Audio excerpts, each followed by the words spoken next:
Sarah's laugh, bright and careless, echoed across the rooftop bar as Dean's hand settled on her lower back.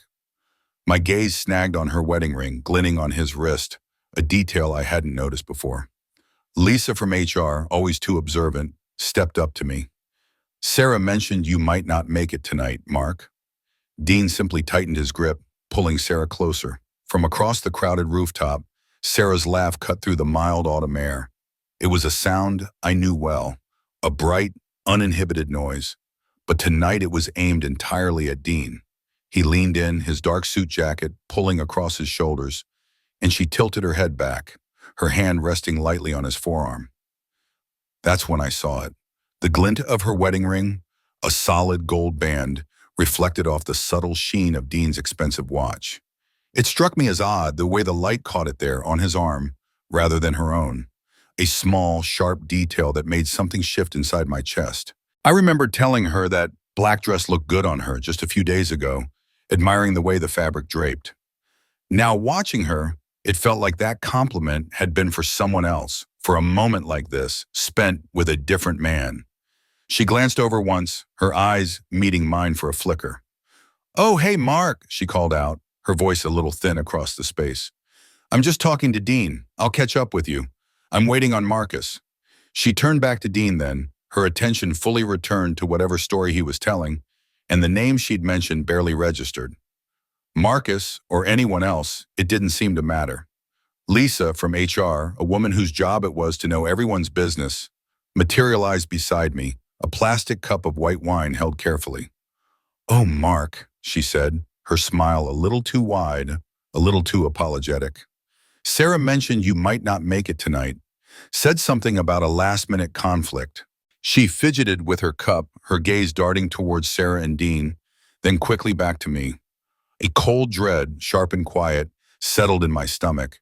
I managed a tight smile, the kind that didn't reach my eyes. "Just running a little late, Lisa. Everything's fine." She nodded, unconvinced, and mumbled something about the nice weather before excusing herself, disappearing into the crowd. My eyes found Dean again, his hand now resting on the small of Sarah's back. It was a casual touch, almost imperceptible, but it lingered there, a quiet claim that felt far from professional. There was an intimacy in the gesture, in the way she didn't flinch, in the easy tilt of her head against his shoulder when he said something that made her laugh again. Kevin Thompson from accounting, a man who always seemed to carry a faint smell of stale coffee, appeared at my elbow. "Sarah's really animated tonight," he observed, his voice low, almost conspiratorial. He took a sip from his beer. "Thought you were a myth, Mark. Didn't think you were showing up at all." He paused, then added, "Dean's a real charmer, isn't he? Especially with the ladies in the office. Got quite the reputation." He offered a small, knowing grin, then drifted off towards the bar. My grip tightened around my glass, the ice cubes rattling a little too loudly in my hand. I watched Sarah lean in, whispering something into Dean's ear, his head bent close to hers.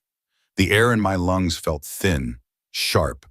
I tilted the glass back, emptying the last of the whiskey in one swallow. The ice shifted, clinking against the glass with a deliberate, almost defiant sound as I set it down on a nearby table. I didn't say a word to anyone. There was no dramatic gesture, no angry outburst. Just a quiet, determined walk across the rooftop, past the laughing groups in the soft glow of string lights. The elevator doors slid open with a soft hiss, and I stepped inside, pressing the button for the ground floor. Each floor it descended brought with it a strange, numb calm, like the world outside was receding, becoming less urgent. Standing in the quiet hum of the descending box, I remembered waiting for Sarah earlier, down in the lobby of her building. Gus, the doorman, a man with a perpetually tired face, had given me a nod. "Evening, Mark. She'll be right down." Those words seemed a lifetime ago. When the elevator doors opened, I walked out into the cool anonymity of the Manhattan night. I decided to walk, the brisk air a harsh, undeniable reality check against the warmth of the party I just left. The city night swallowed sounds whole, then spit them out as distorted echoes. I walked, one block blurring into the next, the yellow of the taxis a frantic, shifting pattern against the shimmering puddles left by an earlier rain. My mind felt like those puddles reflecting a broken, fragmented image of everything around me. The air was cool against my face, a stark contrast to the manufactured warmth of the rooftop party. I didn't know where I was going, just that I couldn't go back. Not yet. A flash of memory, unbidden and unwelcome, cut through the haze. 5 years ago. Sarah, in her white dress, standing under a canopy of autumn leaves in Central Park. Her eyes, wide and luminous, fixed on mine as she recited her vows. To have and to hold, from this day forward. Her voice, clear and strong, promised forever. She had looked so radiant, so certain. I wondered then if those words had ever held real weight for her, or if I had simply been a convenient placeholder, a logical next step in a life she was trying to build. The thought was a dull ache pressing in behind my ribs. At 11:42 p.m., my phone vibrated in my pocket. I pulled it out, the screen lighting up her name. Sarah. The message was short, direct. Maybe you'll come back.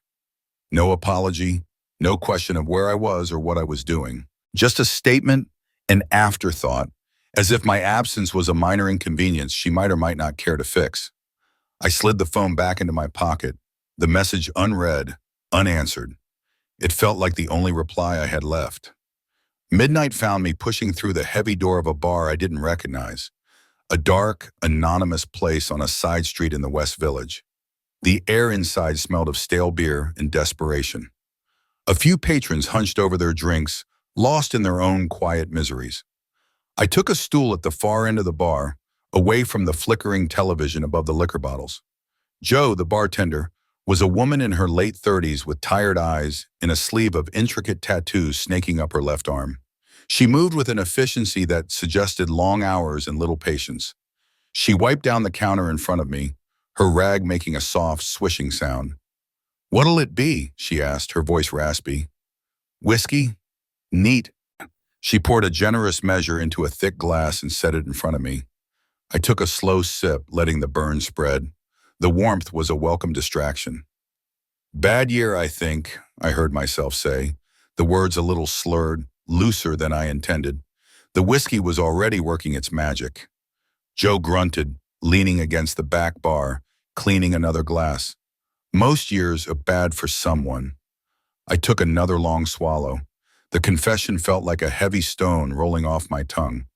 "I think my wife is having an affair with her paisbuan." She stopped wiping the glass. Her eyes, which had seemed so weary, now held a sharp professional interest. She set the glass down. "You think or you know?"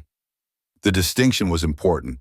I didn't have a picture, a confession, a smoking gun, just the glint of a ring, a hand on a back, a laugh aimed at someone else, and a text message that held no warmth. "Let's just say it wasn't professional," I said, and the words felt inadequate, hollow. I welcomed the whiskey's burn, a small, tangible pain that overshadowed the larger, formless one. Jo looked at me for a moment, then picked up the bottle. Without a word, she refilled my glass. "On the house," she said, her voice softer now. "You look like you need it."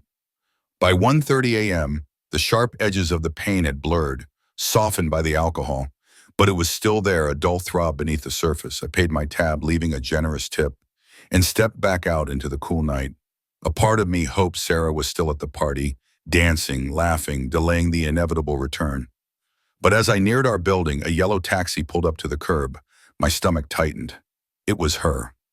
I ducked quickly into the recessed doorway of a closed deli, the shadow offering cover. She stepped out, alone, paying the driver. She adjusted her small purse on her shoulder, glanced up at the building, and walked through the heavy glass doors.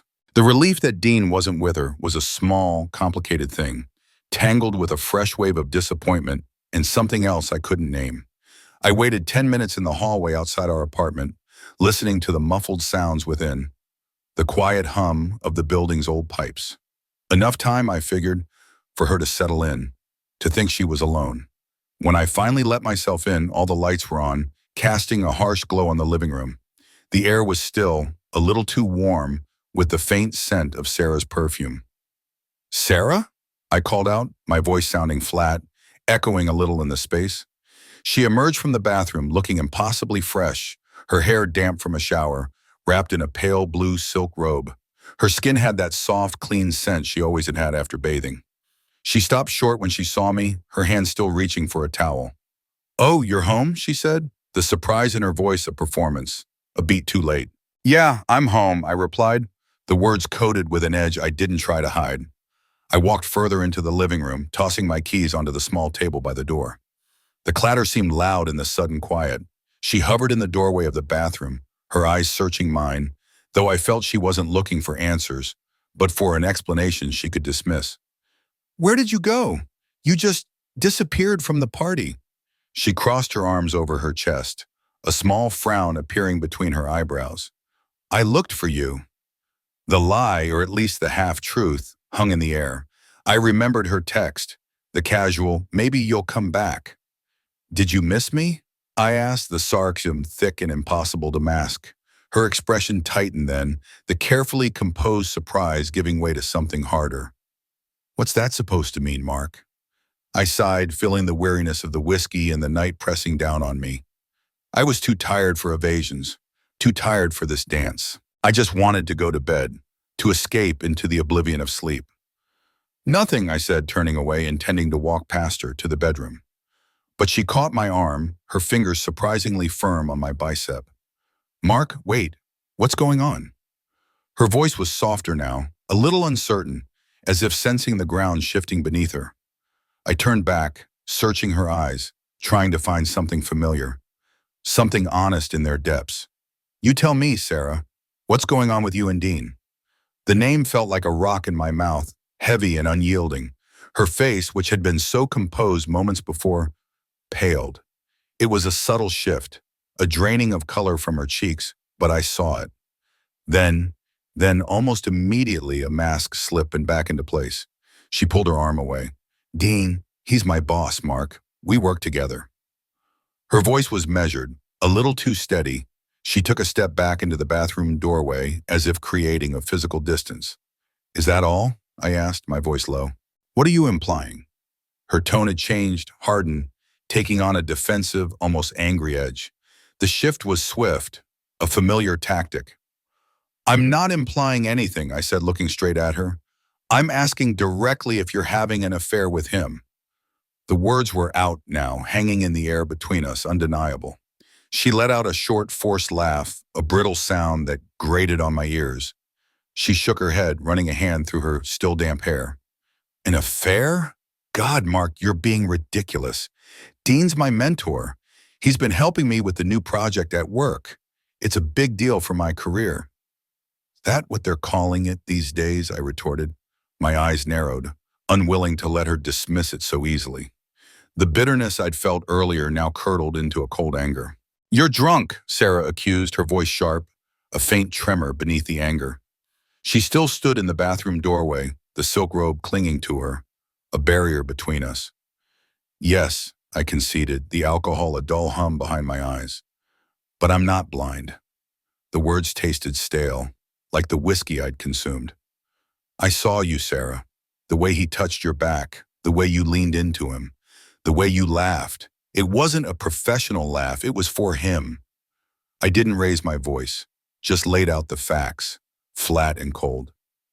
"The glint of your ring on his arm. That wasn't imagination." Her jaw tightened. "You're imagining things, Mark. You always do this. Who put these ideas in your head? Is it Kevin? Did he say something?" She advanced a step, her eyes flashing, trying to turn the accusation back on me. "No one put anything in my head," I said, shaking my head slowly. "I saw it with my own eyes. But let's talk about something else. Why did you tell Lisa from HR that I might not make it tonight?" She blinked, and for a moment her gaze darted away, towards the window, then back. "It was a misunderstanding," she claimed, her voice a little too quick. I wasn't sure if you were coming. I told her I'd let her know if you changed your mind." "A misunderstanding?" I pressed, a cold knot tightening in my stomach. "How many times have you missed these gatherings, these mentor meetings, these late nights at the office, while telling colleagues I was busy or had other plans?" My voice was low, but it carried the weight of months of small, unsettling details finally clicking into place. Sarah's agitation intensified, a flush rising on her cheeks. She threw her hands up, letting them fall back to her sides. God, Mark, I'm tired of this. Of your accusations, your jealousy, you're suffocating me. I can't breathe. Suffocating you? I repeated, the phrase hanging in the air. My voice dropped to a dangerous whisper, devoid of emotion. Or just inconvenient. The words were meant to sting, to cut through the practiced outrage. The air crackled between us, thick with the unsaid, with years of small slights and growing distances. The argument escalated, not with shouts, but with precise, cutting words, each one a stone thrown, revealing deeper, wider cracks in the foundation of our marriage. Each sentence pulled at a thread, unraveling what little was left. I can't live like this anymore, Mark, she finally burst out, her voice trembling now, but still sharp. I can't. Maybe I should just leave. The challenge hung heavy. I looked at her, truly looked at her, and felt a strange calm settle over me, a terrifying clarity. Leave then, I said, my voice steady, betraying none of the turmoil inside. Go to Dean. He's clearly where your loyalty lies. A profound silence descended then, thick and suffocating. It stretched, heavy with unspoken truths, with bitter resentment, with the sudden, gaping chasm that had opened between us. For a long moment, she just stood there, her chest rising and falling rapidly. Her carefully constructed facade finally cracked. A single tear tracked a path down her cheek, then another. Her shoulders shook, a quiet, almost soundless breakdown. But still, no confession. No words of guilt or regret, just the silent confirmation of something broken beyond repair. I turned away from her, the sight of her tears doing nothing but reinforcing the cold, hard wall around my own heart.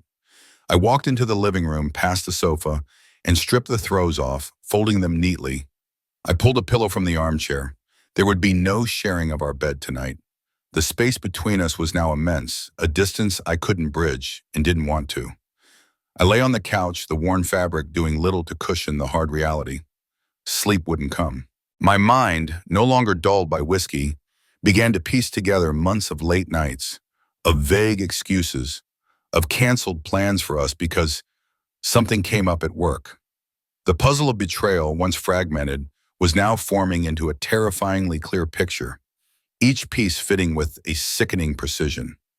The days that followed settled into a strained quiet, thick and heavy like the humid summer air before a storm.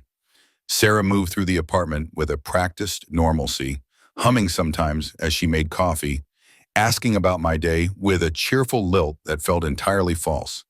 I, in turn, withdrew further, my answers clipped, my gaze often fixed on a point beyond her shoulder. We shared meals, watched television, inhabited the same space, yet a chasm had opened between us, silent and immense. One Tuesday morning, while picking up a stray grocery list from the bottom of her purse, I found it. Tucked beneath an old pack of gum in a loose hair tie was a receipt, stiff and faded. A hotel stay. 2 nights. Dated 3 months prior for a place in the Hamptons. A boutique hotel with a name I didn't recognize. My fingers tightened around the flimsy paper. We hadn't been to the Hamptons in years.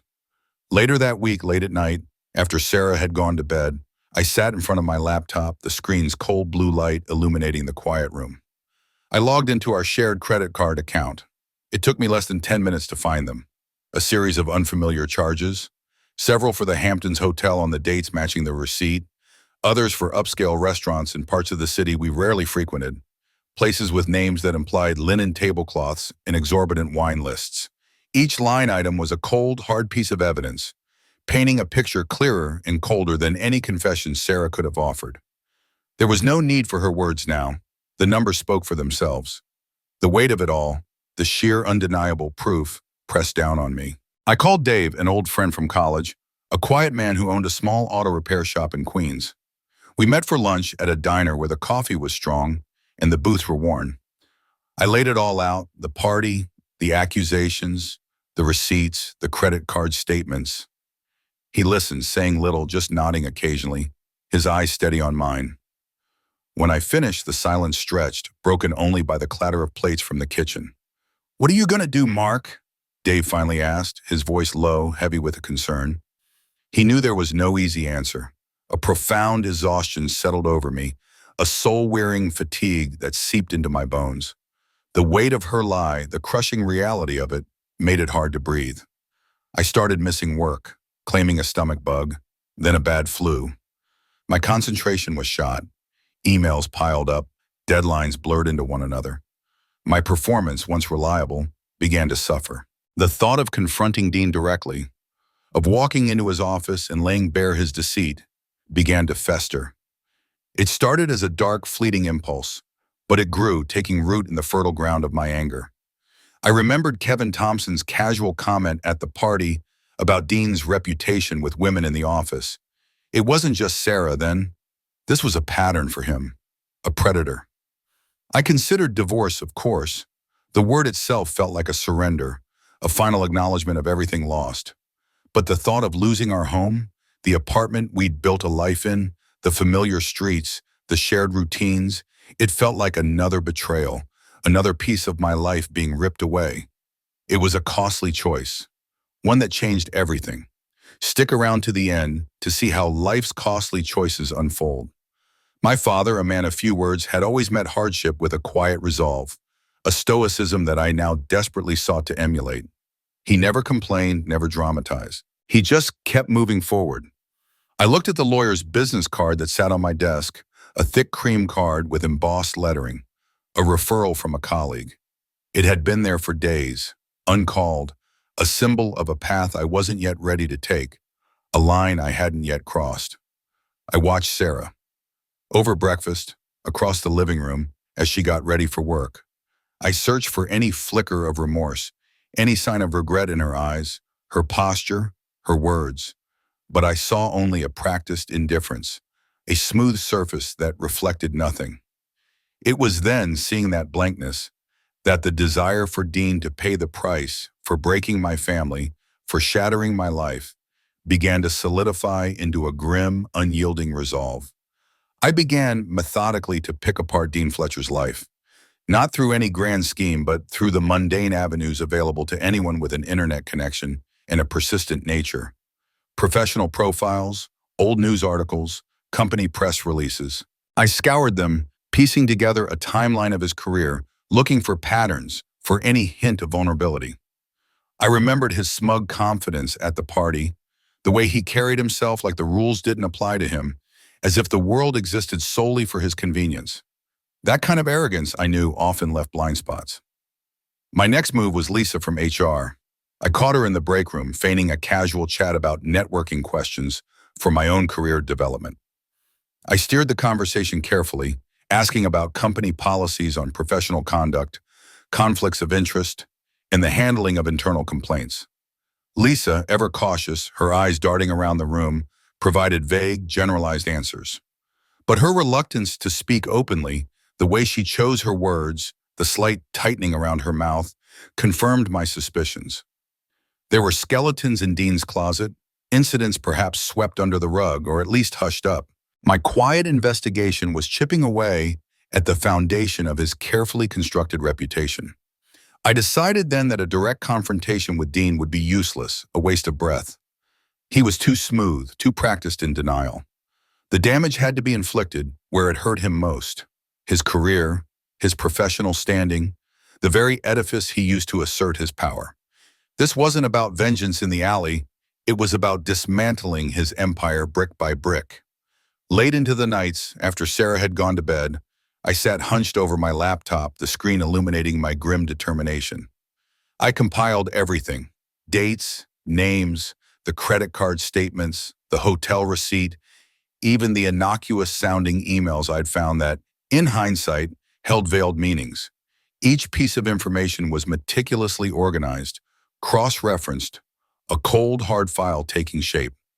I knew this would have implications for Sarah's career too, a bitter pill to swallow, but one I was now willing to force down. She had chosen her path. Our apartment felt less like a home and more like a shared lease between strangers. Our conversations were minimal, superficial. Did you lock the door? Are you out of milk? The distance between us grew with each passing hour, a silent, unacknowledged agreement. I also made a practical move, opening a separate bank account, funneling away what I could. The inevitable financial fallout would be brutal. and I needed to be prepared. Then came the letter. I drafted it carefully, not on my personal computer, but on a public one in a library downtown. It was an anonymous letter addressed to Dean's senior partners, to the board of directors. It detailed, in clinical, factual prose, the affair with Sarah, citing dates, locations, corroborating details from the receipts and statements. It also alluded to previous unsubstantiated incidents, using the vague information I'd gleaned from Lisa's nervous responses. The language was devoid of emotion, a cold weapon designed to inflict maximum damage. It was not a plea for justice, but a delivery of facts. I debated sending it for 2 days, the drafted letter saved to a burner email address. I wrestled with my conscience, with the destructive path I had chosen. What kind of man was I becoming? But then I would recall Sarah's distant laugh, Dean's hand on her back, the casual dismissal of my presence. The anger, cold and steady, would return. I envisioned the chaos it would unleash, the urgent meetings, the hushed rumors, the public embarrassment, a grim satisfaction mingled with a deep, weary sadness. My resolve hardened. I found a secure, untraceable way to send the information, using a series of proxies and a public Wi-Fi network. The digital package, carrying the weight of my carefully collected evidence, was dispatched into the ether. There was no turning back. The anonymous letter, dispatched into the digital void, landed with the quiet precision of a carefully aimed dart. Within days, the reverberations began.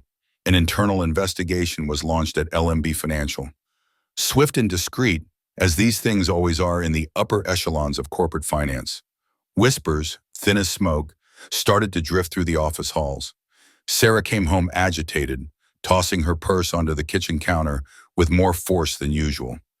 "You would not believe the ridiculous rumors going around about Dean today," she muttered, pouring herself a glass of water.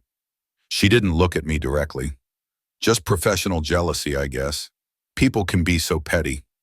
Her voice was dismissive, but her eyes, when they finally flickered to mine, betrayed a deeper worry, a frantic calculation. The mask was slipping. Later that week, the news filtered through the grapevine. Dean Fletcher had been temporarily suspended, pending the outcome of the investigation. He was instructed to work from home, a thinly veiled banishment. I watched Sarah's distress deepen, her forced cheerfulness replaced by a simmering resentment. A twisted sense of justice stirred within me, a cold satisfaction that settled deep in my gut.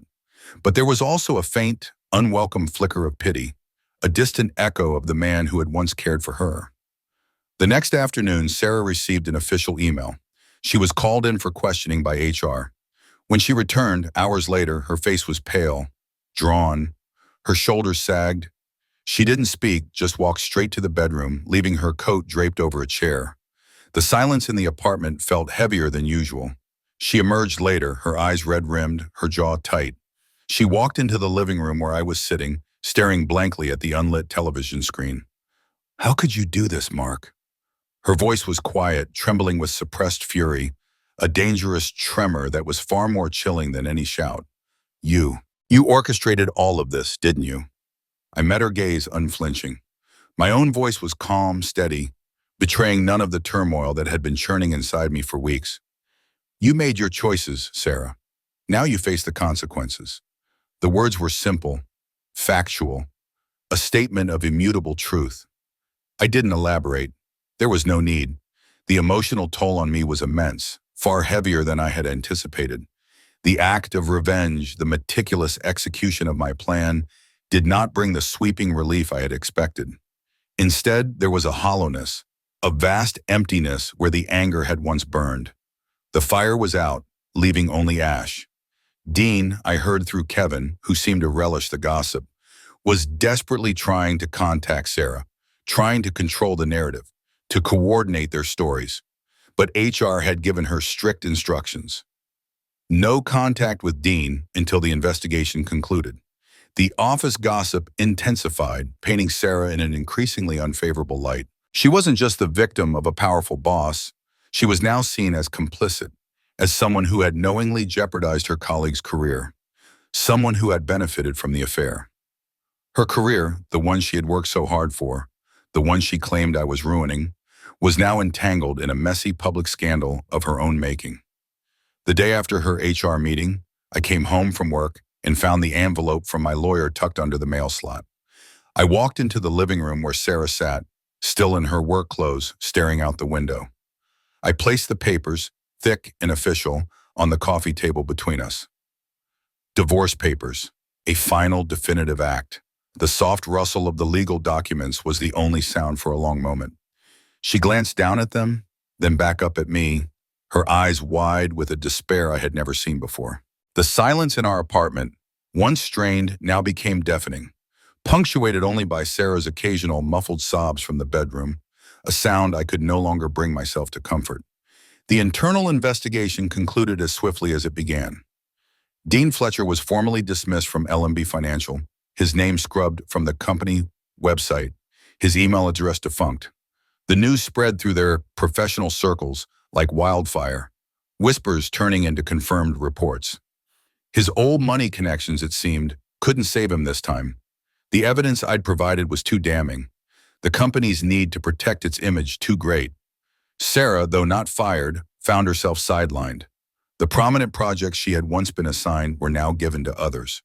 Her name was quietly removed from key meetings, her upward trajectory irrevocably altered. She was still employed, but her career, the one she'd been so ambitious about, was now a stagnant pool. She tried to mend things desperately. Small gestures, soft words, lingering touches that felt foreign and forced. She'd leave a cup of my favorite coffee by my side in the morning, or suggest a quiet dinner. But the trust between us was a shattered mirror, each shard reflecting a distorted, painful image of what we once were. I remained firm. Some betrayals simply cannot be undone, Sarah, I told her one evening, my voice calm, devoid of anger, just stating a fact. She nodded, tears welling in her eyes, but I offered no comfort. Our divorce proceeded, a painful, drawn-out process that systematically stripped away our shared history. Lawyers exchanged documents, assets were divided, memories cataloged and assigned a monetary value. Friends, caught in the crossfire, took sides. Some vanished, unable to reconcile the polite couple they knew with the bitter reality of our separation. Others offered awkward sympathy, unsure whether to console her or condemn her.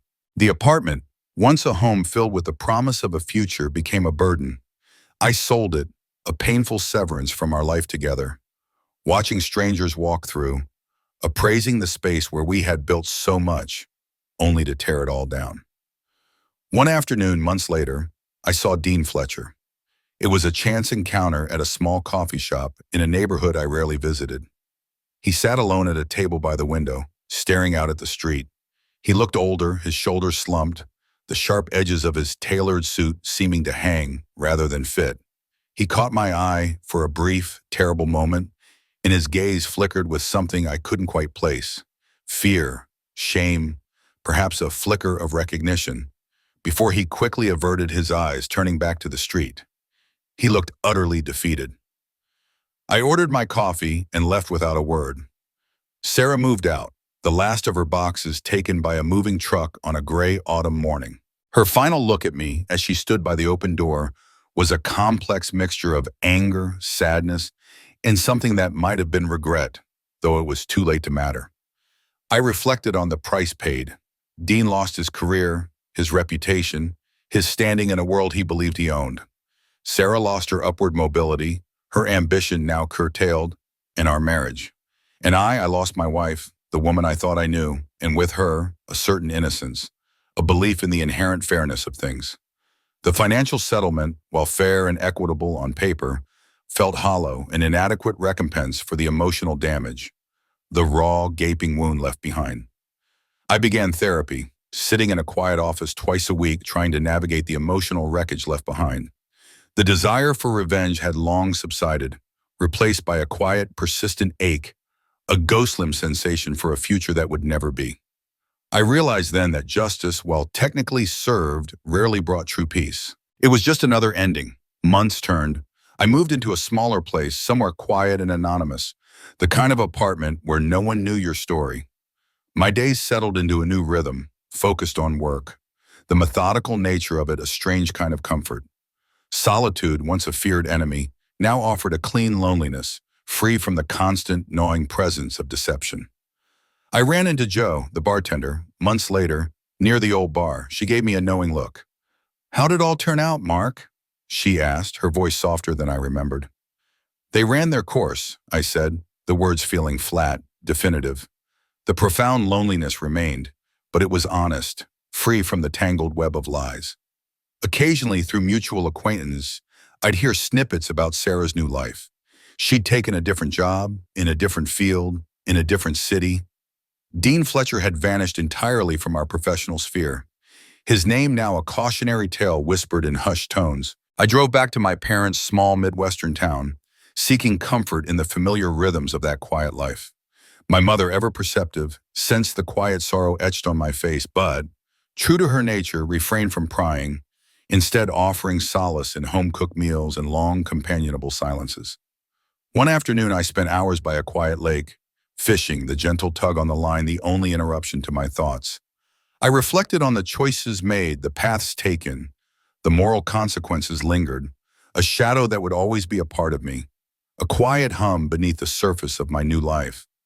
I had ensured justice, yes, but the cost to my own soul had been significant, stripped away with each act of careful retribution.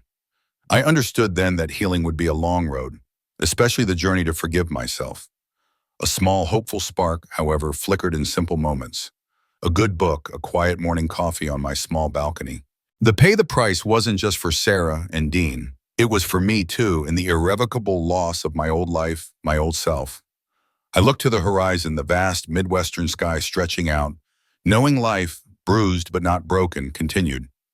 Months after everything ran its course, I settled into a new, smaller apartment, quiet and anonymous. Life became a series of solitary routines, a focused work schedule, and long walks in unfamiliar neighborhoods. The loneliness was profound, a constant, low hum, but it felt clean, free from the tangled deception that had choked my old life. I heard whispers of Sarah's new job, a fresh start in another city, and Dean Fletcher, a name now largely scrubbed clean from public memory, a cautionary tale. Visits to my parents in the Midwest offered a quiet comfort. My mother, ever astute, sensed the sorrow etched on my face but never pressed. By the lake, fishing, I thought about the choices made, the price exacted. Justice had been served, yes, but the cost to my own soul was immeasurable, a lingering shadow that would always be a part of me. Healing was a slow process, a quiet acceptance that forgiveness, especially of myself, would be a long road. But there were small moments, a well-read book, the morning coffee, that held a fragile spark. The price, it turned out, was paid by all of us, for the loss of lives once intertwined. The Midwestern sky stretched wide before me, and I knew life, bruised but not broken, continued.